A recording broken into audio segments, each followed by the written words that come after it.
Dari yang saya kasihi di dalam Tuhan Yesus Kristus, Shalom. Shalom. Kurang keras. Shalom. Ada sukacita? Ada sukacita? Kita ada di dalam minggu sengsara yang ketujuh, minggu sengsara yang terakhir. Tetapi juga dalam minggu ini kita belajar di dalam Injil Yohanes pasal 12 ayatnya yang ke-20 hingga berakhir pada ayatnya yang ke-36. Tim penata Sinode GKI di Tanah Papua memberikan sebuah judul, memberikan sebuah tema, yaitu Yesus dimuliakan dalam penderitaannya. Kita belajar di bawah satu tema, yaitu Yesus dimuliakan dalam penderitaannya. Ada sebuah kisah nyata di tengah-tengah sepasang suami istri, William dan Mary Tanner. Mungkin setiap kita sudah mendengarkan cerita ini. William dan Mary adalah sepasang suami istri yang saling mencintai, yang saling berkorban. Di mana ada Mary, di situ ada William. Di mana ada William, di situ ada Mary. Seiring berjalannya waktu, ketika mereka sedang berjalan-jalan di rel kereta, tanpa disengaja karena bahagianya, senangnya, sukacitanya, ketika mereka sedang ada di rel kereta, kaki Mary tersangkut di dalam rel kereta. William berusaha untuk melepaskan kaki Mary dari rel kereta. Segala macam cara sudah William lakukan, sampai dia lihat kurang lebih hampir 4 menit kereta dari sana akan datang menuju rel kereta yang mereka berdua sedang berada.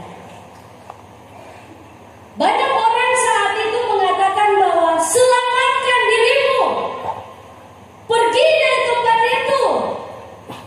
William lihat kanan kiri, apa yang harus saya lakukan lagi? Ketika dia menghitung 3, 2, 1, dia memeluk Mary dan mengatakan, saya mencintaimu, saya akan tetap bersama dengan engkau. Datanglah rel kereta dan mereka berdua selesai. Bapak Ibu saudara-saudari yang saya kasihi di dalam Tuhan Yesus Kristus, ini adalah sebuah kisah nyata percintaan sepasang suami istri dengan pengorbanan di dalam dunia. Tapi sesungguhnya ada satu cinta yang lebih jauh luar biasa yang ada di dalam dunia, yaitu cinta dari Yesus Kristus Sang Juru Selamat. Kita kembali kepada kebenaran firman Tuhan.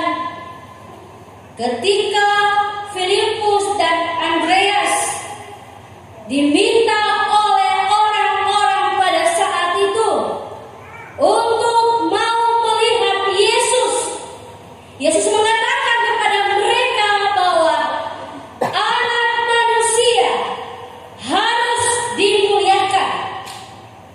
Bukan saja Yesus mengatakan demikian, tetapi dari ayat per ayat Yesus mengatakan bahwa biji gandum harus jatuh mati dan dia akan berbuah lagi.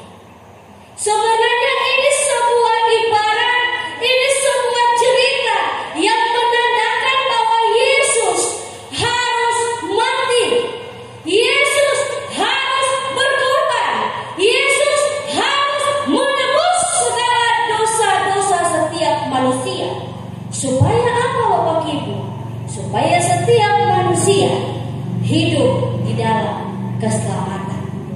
Setiap manusia hidup di dalam kehidupan yang dijanjikan oleh Sang Juru Selamat itu. Tapi kenapa kebenaran firman Tuhan mencatat bahwa ada sedikit perbincangan, ada sedikit argumentasi ketika banyak orang yang saat itu percaya, tetapi juga ada beberapa orang yang tidak percaya. Sampai dia mengatakan kepada mereka bahwa Bapakku memuliakan aku, Bapakku meninggikan aku. Lalu apa kata orang-orang itu ketika Allah berbicara kepada Tuhan Yesus? Mereka menyatakan bahwa itu adalah bunyi guntur. Ada juga yang mengatakan bahwa seorang malaikat telah berbicara dengan dia. Tapi Yesus mengatakan dengan simpel bahwa bunyi suara itu bukan untuk aku, tetapi untuk kalian. Bapak, Ibu, saudara-saudari yang saya kasihi di dalam Tuhan Yesus Kristus, pantaskah kita sebagai orang-orang yang percaya, orang-orang yang beriman kepada Tuhan, ketika kita tahu bahwa Dia datang untuk menyelamatkan kita, ketika kita tahu bahwa hidup kita di dalam kegelapan, hidup kita di dalam dosa, hidup kita di dalam dunia yang tidak membawa ketidakpastian, Dia datang membawa kita ke dalam kepastian. Dia datang membawa kita ke dalam keselamatan. Pantaskah kita mengatakan bahwa bukankah anak manusia, bukankah Mesias tidak akan mati? Yesus adalah anak manusia dan Yesus adalah anak Allah. Kalau Dia dikatakan sebagai anak Allah saja, Bapak Ibu, Dia tidak akan mengalami yang namanya kematian. Tapi karena Dia disebut juga sebagai anak Allah, maka Dia mengalami yang namanya kematian. Kalau tidak ada kematian, maka setiap kita akan terus hidup dalam dosa, dan tidak akan ada keselamatan dalam kehidupan kita, dan tidak ada jaminan hidup bersama dengan Dia, dan tidak akan kita peroleh kemenangan bersama di dalam Dia. Bapak, Ibu, saudara-saudari yang saya kasihi, Yesus menolak untuk menyelamatkan nyawanya. Yesus lebih memilih untuk menyerahkan nyawanya. Yesus memilih untuk berkorban, berserah, menyerahkan seluruh hidupnya demi setiap orang-orang yang saat itu, bahkan setiap kita yang ada pada saat ini. Kita orang-orang percaya kepada Tuhan, Bapak Ibu. Kita ada orang-orang yang akan menerima keselamatan. Malam ini jumlah kita tidak seberapa. Dan malam ini juga adalah, saya katakan, istimewa. Kenapa, Bapak Ibu? Kanan kiri saya adalah majelis kaum bapa. Saya merasa paling cantik di antara mereka, karena mereka saja ada di antara saya. Kanan kiri saya bapak-bapak. Hebat, Tuhan memakai kita luar biasa. Tuhan mau menjaga kita. Tuhan mau melindungi kita. Kalau ketika Tuhan memberikan kita karunia, ketika Tuhan memberikan kita talenta, ketika Tuhan mempercayai segala sesuatu untuk kita, lakukan itu dalam kehidupan kita dengan baik.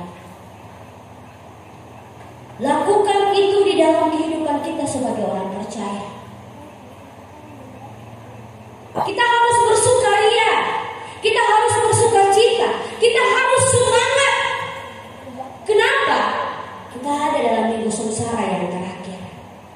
Sebentar lagi kita akan hidup dalam kemenangan. Yesus bangkit, Yesus hidup, menebus segala dosa dan pelanggaran manusia. Apakah pantas ketika Yesus hidup, Yesus bangkit, ketika Jika manusia ditebus dari segala dosa dan pelanggaran yang melakukannya ulang dalam kehidupannya, mari kita merenungkan itu dalam kehidupan kita. Mari kita membawa itu di dalam kehidupan kita. Ada sebuah kata bijak mengatakan bahwa dari orang Cina, minta maaf ada orang Cina di sini. Orang Cina mengatakan bahwa cinta yang utama adalah cinta yang tidak mementingkan diri. Cinta yang utama adalah cinta yang menganugerahkan. Dan cinta yang utama adalah cinta yang membawa kedamaian. Kalau kita bisa katakan bahwa suami kita, istri kita adalah cinta yang utama dalam hidup saya, kekasih kita adalah cinta yang pertama dalam hidup saya, terus bagaimana dengan Yesus? Yesus membutuhkan cinta yang sesungguhnya dari kita. Dia rela berkorban untuk menebus salah dan dosa setiap kita. Bagaimana dengan kita? Apakah sudah sepenuhnya kita mengatakan bahwa kita tidak mementingkan diri, bahwa kita tidak egois, bahwa kita tidak hidup terlena dalam dunia, bahwa kita hidup selalu takut, setia dan taat kepada Tuhan, bahwa kita hidup sesuai dengan perintah Tuhan? Setiap jawabannya itu ada dalam setiap kita. Dalam dunia ini Tuhan mau apa Bapak Ibu? Semua Tuhan punya. Hidup ini Tuhan punya. Jangan Tuhan ragukan Tuhan dalam Tuhan hidup. Jangan pernah Tuhan mau bikin murka kepada Tuhan. Jangan kita buat Tuhan marah. Kalau manusia dan manusia saja bisa baku marah, bisa baku bunuh. Kita melakukan apa yang diperintahkan oleh Tuhan. Jangan sombong dengan hidup Bapak Ibu. Jangan rasa bangga dengan hidup. Jangan rasa bahwa kita punya segala-galanya. Jangan serakah di dalam hidup. Saya punya sebuah cerita. Ada 3 orang anak muda. Mereka berteman dari kecil. Suatu ketika mereka dari kampung, mereka mau ke kota. Saya 20, kau 20, kau lagi 20. Sepakat mereka. Adil, 60 dibagi 20. Tapi karena yang satunya merasa bahwa saya sudah dari kampung capek baru, masa saya cuma dapat 20? Saya harus bicara otaknya supaya semua ini milik saya. Akhirnya dia sudah punya teman 2 ini untuk mencari apa yang bisa dimakan pada saat itu. Teman 2 ini pergi untuk mencari makan. Lalu dia sendiri katakan bahwa saya harus bisa dapat 60 kilo hasil. Dia pikir apa yang harus dia lakukan. Dia bilang dia harus siapkan balok supaya dia teman 2 datang tuh, langsung dia pukul, dodo mati, lalu dia dapat 60. Dia pikir lain di atas, dan 2 di bawah. Dia berpikir begini, 20 sedikit. Kawan, bagaimana kalau seumpama 60 itu, kau 30, saya 30, Tom 10 dia di atas. Supaya Tom 2 dapat 30, kalau 20 sedikit. Singkat cerita, dia bawa buah. Dalam buah itu orang sudah isi racun. Baliklah mereka berdua. Dondo semakan dondo ke buah, sisa 1 buah saja nih untuk bawa kasih dong ke teman di atas. Sampai di atas don cari dong teman di mana? Dondo duduk dan teman yang satu kali di atas nih pegang balok pukul dondo mati. Dia katakan yes, 60 kilo emas milik saya. Gadis lapar. Buah yang tadi si racun tuh dan dia pun juga mati. Ini sebuah cerita Bapak Ibu. Tapi kalau kita melihat ini ada dalam setiap kehidupan setiap manusia. Hidup dalam kesombongan, hidup dalam serakah, hidup dalam kekayaan, hidup dalam segala sesuatu di dalam dunia. Datang ada masalah, datang ada pergumulan, minta untuk Tuhan, Tuhan belum jawab, salahkan Tuhan. Minta untuk Tuhan, Tuhan belum jawab, cari Tuhan yang lain. Minta untuk Tuhan, Tuhan belum jawab, salahkan suami, salahkan istri, salahkan anak-anak, rumah tangga berantakan. Konsep yang tidak menyenangkan hati Tuhan. Konsep yang tidak diajarkan oleh Tuhan kepada setiap umat kepercayaannya. Tapi konsep yang diajarkan Tuhan untuk kita bisa mempersiapkan diri kita, untuk kita bisa mau melakukan apa yang diperintahkan oleh Tuhan dalam setiap kehidupan kita. Semua dalam dunia boleh kita nikmati, boleh kita miliki, tapi hidup bersama dengan Tuhan, mari kita miliki dalam diri, miliki dalam hidup, miliki sangat indah Bapak Ibu. Tuhan saja berkorban untuk kita. Bagaimana kita mau katakan kita sudah berkorban untuk Tuhan? Pergi sembahyang saja tanpa malas, pergi ibadah saja kok memilih-memilih. Kalau pendeta ini yang pimpin boleh sama pergi ibadah, pendeta ini yang pimpin boleh sama pergi ibadah. Nah kalau terada teman ini mau pergi boleh, atau satu suami tidak pergi sembahyang, saya tidak sembahyang. Istri saya pergi sembahyang, saya tidak sembahyang.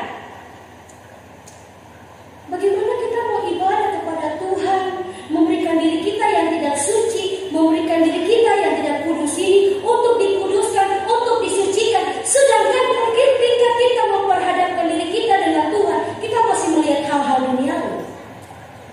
Saya, Bapak Ibu, saudara-saudari, kita sewaktu-waktu akan kembali kepada Dia, kembali kepada kehidupan yang sesungguhnya.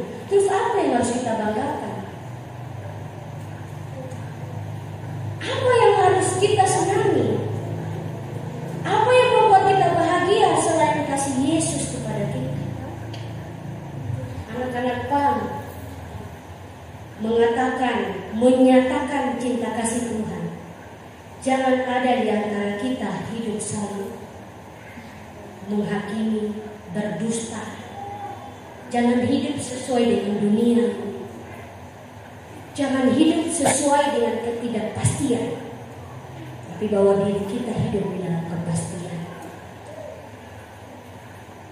Kita harus bisa seperti bangsa yang percaya kepada Tuhan, yang tidak menanyakan lagi apakah dia ditinggikan, apakah dia dimuliakan.